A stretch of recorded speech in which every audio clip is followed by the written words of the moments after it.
The Redeemer. Oh, glory be the Lord, the Redeemer. Oh, yeah. Glory be the Lord, the Redeemer. Every day. Once again, you're welcome. You know, exercise is part of life. Some teachers don't exercise. I don't know why. You need to exercise the body, make the body to, you know, to some extent be flexible enough. You understand? It's good. Yes, it's part of life. It's part of good health. If you asked those in the health sector, I'm quoting them anyway. That is it. Once again, you're welcome. This is a fresh edition of the Teachers series. Yes, if you have been following us online before this time, this is a forum where teachers come together to we talk to ourselves. We know ourselves. So we share ideas, we romance ideas, we cross-fertilize ideas so as to better the teaching and learning system in our society. We want to bring a change. Oh, yeah. And the change must begin with you. So, once again, my beloved, wonderful, whenever I come like this, I like to bless so that I feel like a man of God. Yeah, you are blessed. Say amen now. You're blessed in the morning. Teacher, you are blessed in the afternoon. You're blessed in the night. Your labor will not be in vain. Say amen. Yes, that is how it should be. You see, I wish every parent, when you wake up in the morning, before you send your child to school, you bless the teacher. Those people do. Than cursing them. You bless them. Why would they be of help to your children? Blessings are contagious. When these pronouncements are made, yes, they become reality. They can be translated. They can be transformed into reality. So teachers, you will remain blessed. All right. So why are we here today? We are here to look at another issue. There are so many issues in our teaching. The issues are there. You understand? But the problem is who will bear the cat. What do we do when these issues are met? That's what we are here. To look at this issue and to face the issue head on. One on one. Face me, I face you. That is why we are here. So today, we want to look at another interesting topic in our series. We have had several series in this, and we have also received some comment from people who are actually appreciating what we are doing. So if you are there, you are appreciating us, why not? Why not? Send us a mail, you're free. Send us a text. You can equally meet us on our social media platform or handle. So once again, you are welcome. Anywhere you are, whether you are black or white. Are people are actually white? Excuse me. I think white is something, I don't know whether, I wish I have something white to show you. When they say somebody is white, I don't know, maybe colored or chocolate. White is white. As white as snow. Do you have people who are as white as snow? Why are they called white and we are called black? You know, black as charcoal. Sometimes these are the things, maybe they tend to deceive us. That's by the way. We are looking at today discipline, or what they call punishment. Discipline the children, discipline the children, discipline the child. How is it being done? As a teacher, what are you supposed to do? What is your role? Yes, in trying to bring into bear what you want to convey to the children when they err, when they go against the law, What do you do? How should a child be disciplined? What are the disciplinary measures that the teacher can apply in order to bring decorum, in order to give a child sense, in order to ensure that the essence of learning is not defeated. Discipline comes when there is a deviation from, yes, the target. What we are targeting is to train. We are targeting to inform. We are also targeting to prepare this younger generation for a better tomorrow, so as to have a good society of ours that will equally enjoy, to produce timber and caliber of teachers that will teach our children tomorrow, who are going to be role models, that will teach our grandchildren. So we prepare them today. So when there is a diffraction, when there is an aberration to learning, what do? You bring in discipline. Discipline is part of learning. You can't do without it. Even God Himself disciplines man. When a man errs, God will discipline you. So, it's normal. It's not out of place. However, I want to bring in this clause. And this clause is normally a clause that parents introduce. There are parents who wouldn't want someone else to discipline their child or their children. It is very wrong. You can't do it alone.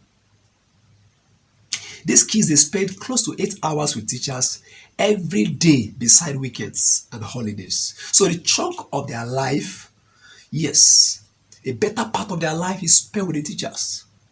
And so the teachers will give you also a holistic or a summary record of who your child is. So it's synergic. You do yours as a parent, then the teachers will equally do theirs. Why would you not discipline your child? Who else? There are some that will tell you, well, I don't, nobody should talk to my child like that. No, nobody will talk to him or her like that. You are the only one that will do that. You are the Alpha and the Omega. You are the only correctional fluid that could be used to correct your child. It is wrong. If you spare the rod, you will spoil the child. That is why today we have spoiled children. They are spoiled. With the backup of some of their parents. There are parents who are disciplinarians. Yes, I give a top up for them. There are parents who indeed do not take shit. They are firm. They are consistent. They are regular in discipline. Why? These children require discipline. Is part of their molding system to be able to mold them. Discipline is also a pattern. Yes, it's a pattern and a part of the learning system. As a teacher, at the nursery level, how do you discipline a child who errs? A child who have gone into error, who have made a mistake, a child that have committed one thing or the other. How do you discipline a child at that level? Those of you in the primary, how do you do it? Those of you in the secondary, those of you in the senior secondary, where the children are beginning to be like your height.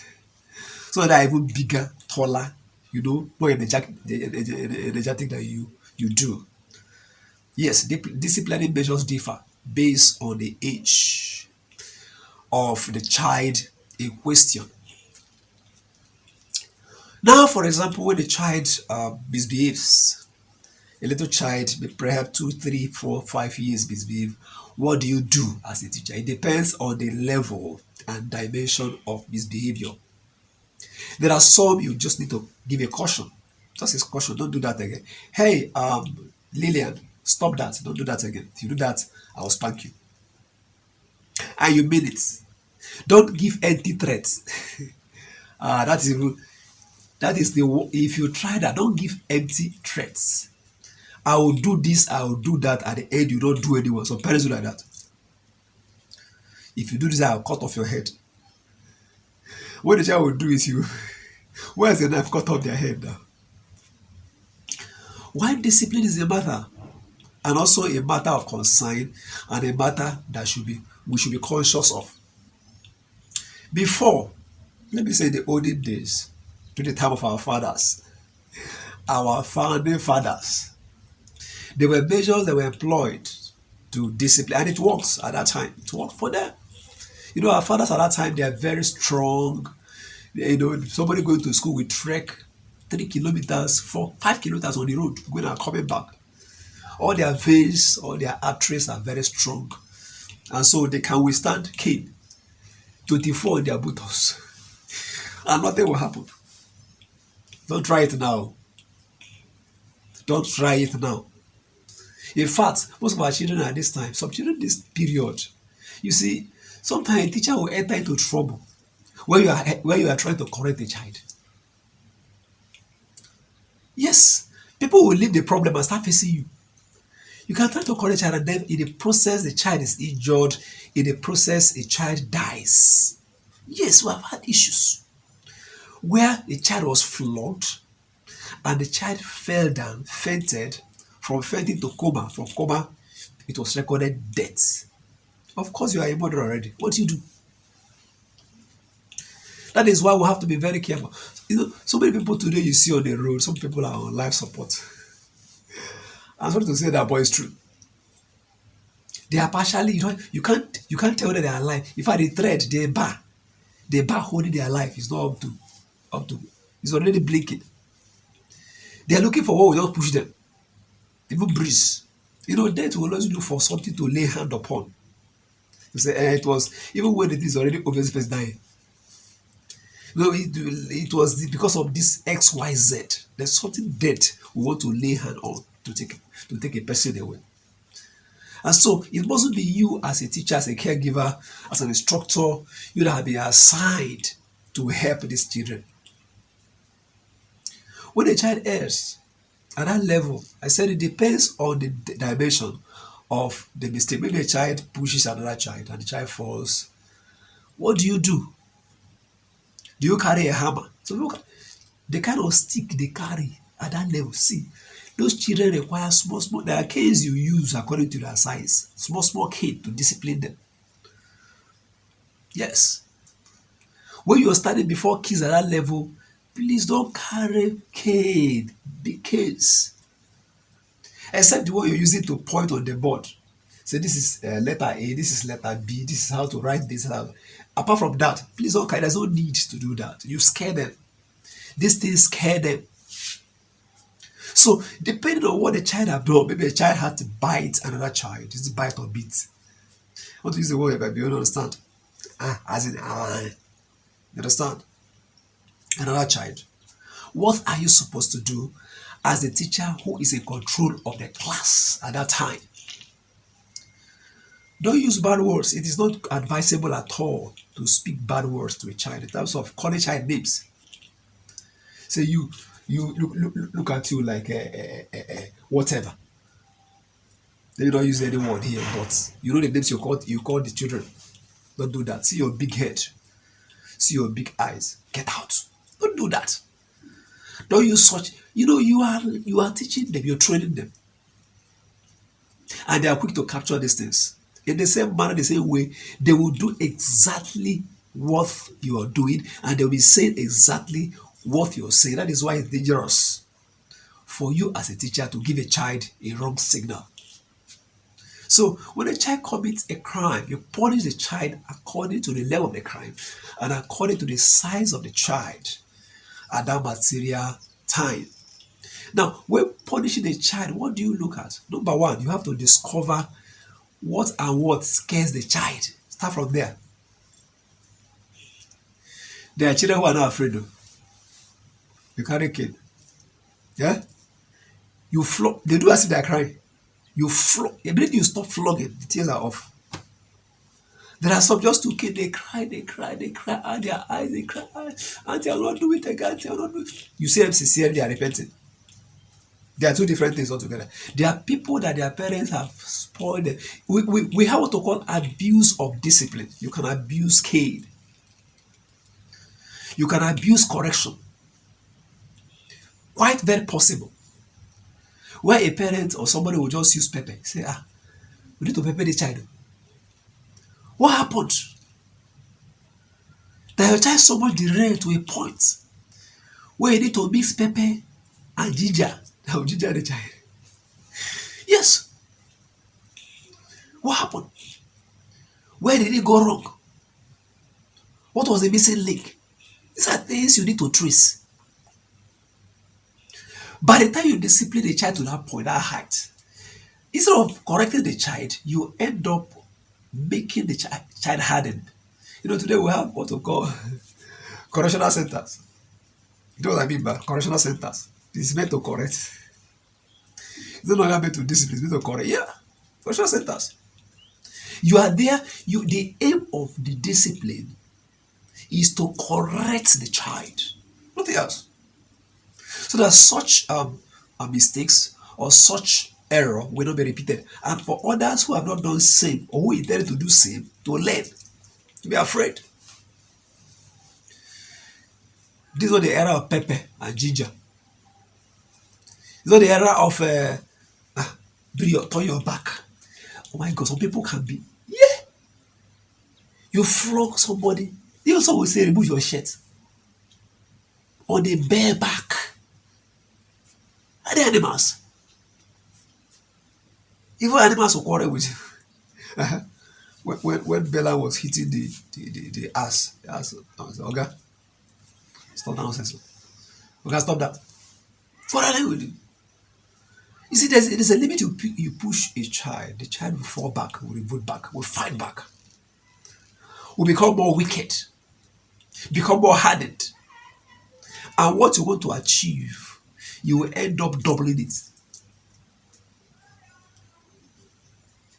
So this is the era where don't ever use your fist to slap a child. Don't try that at all. There are people who do it when nobody's there looking at you. Some people hit, they knock. It was before. That this has been done. You don't do it now, please. Don't do it now. There is this dynamism of discipline where we are coming to a point where there are other better ways to discipline a child. And so at that level, don't beat a child with your fist for any reason. Instead, use a cane. And the best place to flog should be at the palm. Don't flog to injure. So when a child is scared of cane, yes, use the cane. That thing the child is scared of. I'm not saying when the child is scared of slapping. No, don't do that. The case you slap, the child will go deaf. When they go home and say, Mommy, my ear is paining me. Daddy, my ear is paining me. Or my teeth is paining. What happened? They say, Auntie slapped me. How will you explain that? If anything happens after, maybe before that time, the child already, the organism that causes ear problem, they're already very close here, looking for someone to trigger it. And unfortunately, your hand, you cannot keep one place, you wind it. And you say, is it a small thing I did? Small thing can cause a big problem.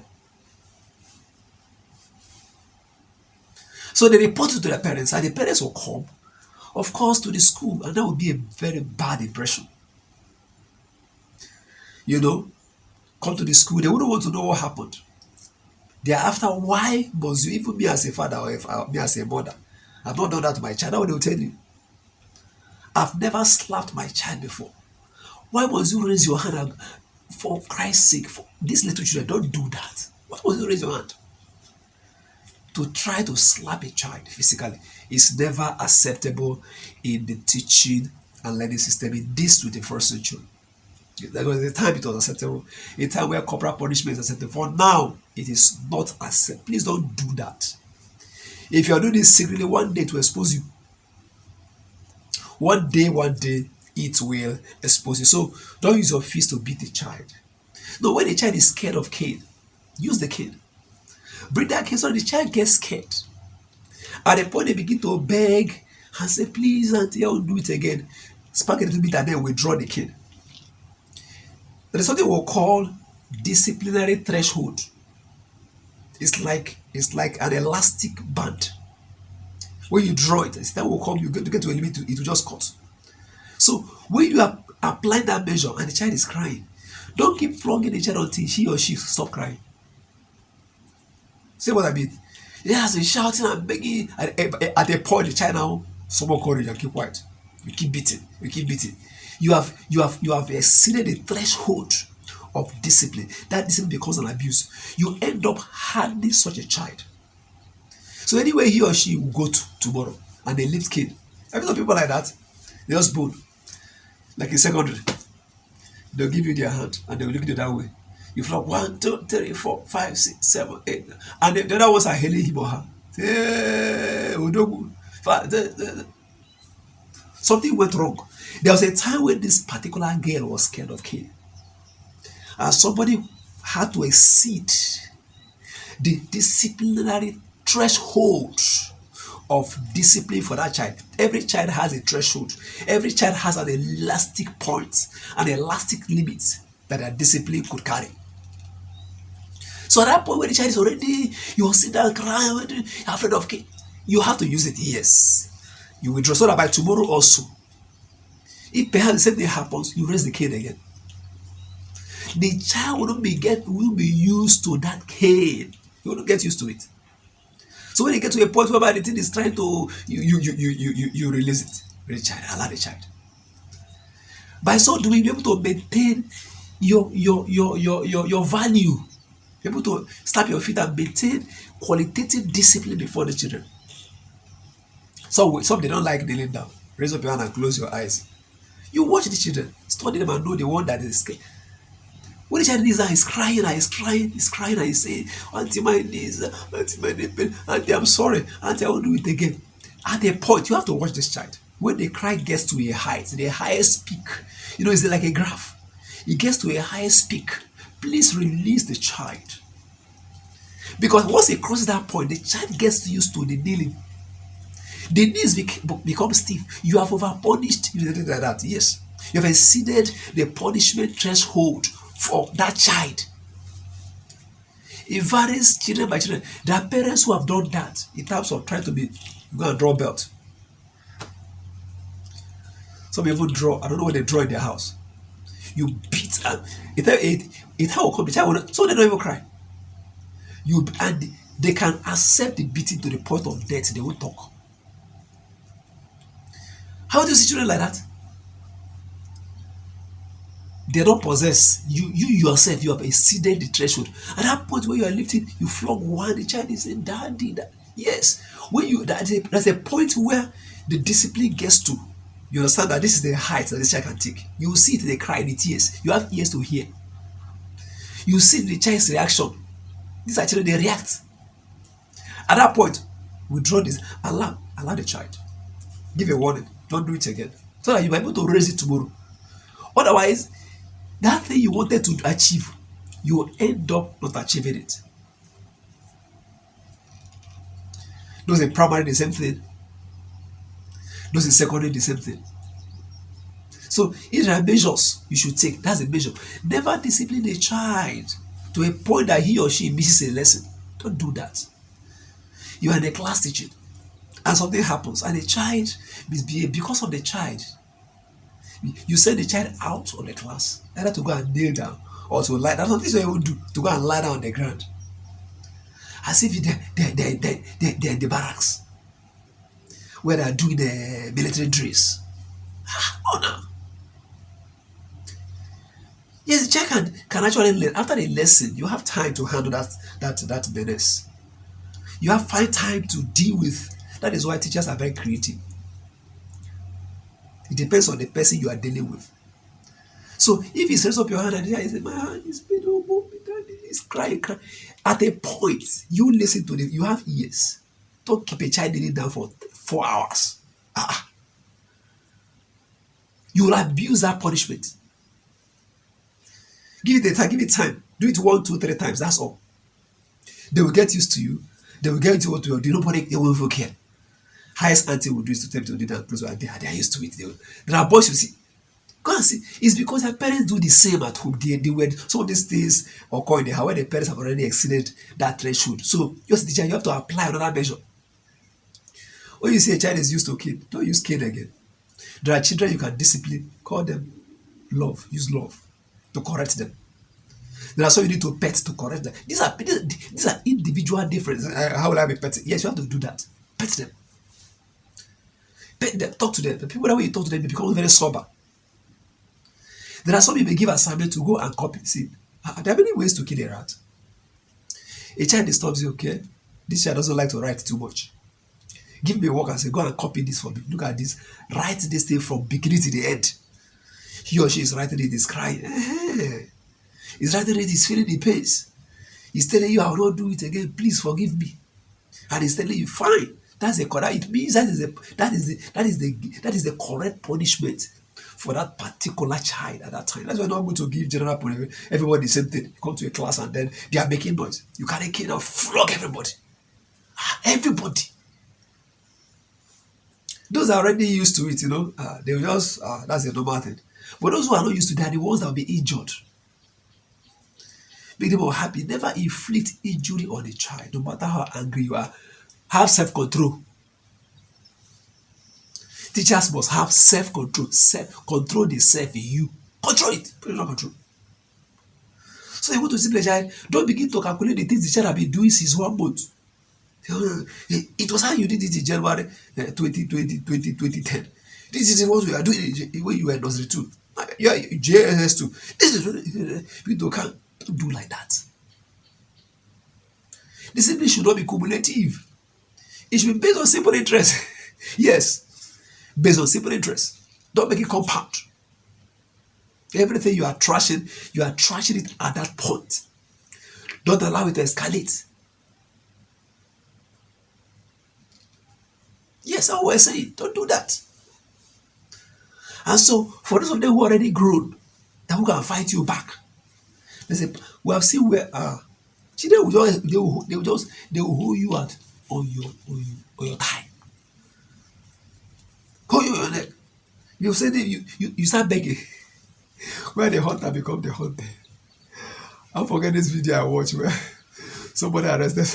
Let me not even good. And the person was begging, please drop me, please help me. The hunter thought to become the hunted. You'll not be the one begging for the children to leave you. You say, okay, it's not okay like that now. And when the children they are able to, when they see they have defeated, that is the end. You leave that school. People just resign and say, I want to change. I just feel that I've been too long here. And I want to now go to another place. In fact, they found one reason that no, it's because the children are scared. They are scared of the children. So we're talking about the threshold of punishment. There is a limit. There is a threshold to which children should be disciplined. Don't exceed the threshold. How do I know threshold? Use your senses. You have 5 sense organs.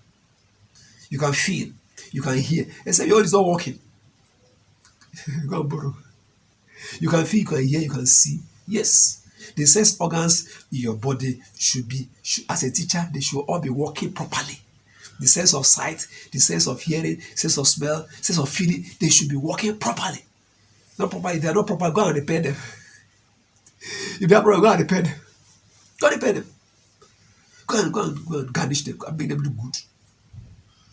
That is how it should be. It will make you. It's at times some teachers you see, they do this work flexible. The work that this teaching work is flexible in their hands. You think it's magic. There's no magic. It's because they understand the intents. They understand the parameters. They understand the X and the Y. They can cross their T's and dot their I's properly. You can do the same. So don't discipline a child when they are learning. The child is not learning with others. It is not proper. No matter what the child have done, it is not proper. The child can be at the back, but let him or her be part of what you are saying, because there's no other class, special class you organize to help this child. There are some schools who advocate don't use cane at all. I'm not a fan of that. Some say don't use cane. You see, if you remove cane entirely, I'm telling you, we are the one there. Just because some teachers are abusing it, that's the problem we are saying. They abuse the use of cane. You see, you want to flog a child with all your power. I can't forget the flogging I had when I was in J2. During morning assembly, early morning, after 8 in the morning, we're in the assembly. We were asked to come to school with cutlass to clear grass, and then that morning, we were in J2. The prefect came. That's why it's not always good to allow prefect alone to conduct assembly. It's not proper. Teachers should be there. Our teachers were not around. They were in the office chatting. In the office, do what to play, do what different business. Say prefect, chapel prefect, the labor prefect. They line us up and they say, "Well, I was in the front. You can see me now, my body, see my small flesh." And this young man released the whole power in him. My God. You need to hear the sound of the cane. And and to hear the echo, even the children shouted, yeah, as if they were our flock. They were shouting on my behalf. The teachers jumped from the staff with speed. What happened here? By then, the deed had been done. By then, they have damaged my bubble. They have disfigured this little bubble I'm just managing. They would have killed. They would have killed somebody that day. Anger. Use all your fist, your power, as if you want to. Are we in the war zone? So, discipline, we can't exhaust this here. And I think we have to continue this discussion maybe probably later, or in our next edition, we'll have to make a little push regarding discipline. What are the proper people are asking? Okay, since we don't flog, what else can we do? And that things what else can we do when a child what do we do? A child can be asked to sweep, a child can be asked to mop, a child can be asked to pick around the compound, a child can be asked to say, hey, it's simple now. What they are doing, they are laughing. They are yes, what they are doing, so they are playing. Yeah? They are doing it, using them to do this and that, but don't exceed it. Don't exceed it. These people that send children to go and watch OLED. You send children in primary school to go and watch them. God. I'm not saying that, see, there are things they can learn at that level. There are things they can, even in their houses, their parents are the ones that do those things. They can sweep, they can mop, they can pick, they can do one or two things around. They can be asked you for the father you do so and so thing, you be able to do this class for the next 1 week. It's part of discipline. You sweep on Monday, every other person relax. You sweep on Tuesday, you do it on Wednesday, and they are doing. That is what we want to discuss for today. I know you're happy. Why won't you be happy? Except you affect the change. We keep telling people to change. It's important we change. Thank you very much for your time with me. I remain your brother, your uncle, your teacher. You know now, Mr. See you in the next edition. Wait to. If you have not subscribed, hit the subscribe button. It's free. It's free. See you. Have a lovely day. Be a good teacher. Discipline well. Bye. The Lord a Redeemer. Oh, glory be the Lord a Redeemer. Oh yeah. Glory be the Lord a Redeemer. Every day.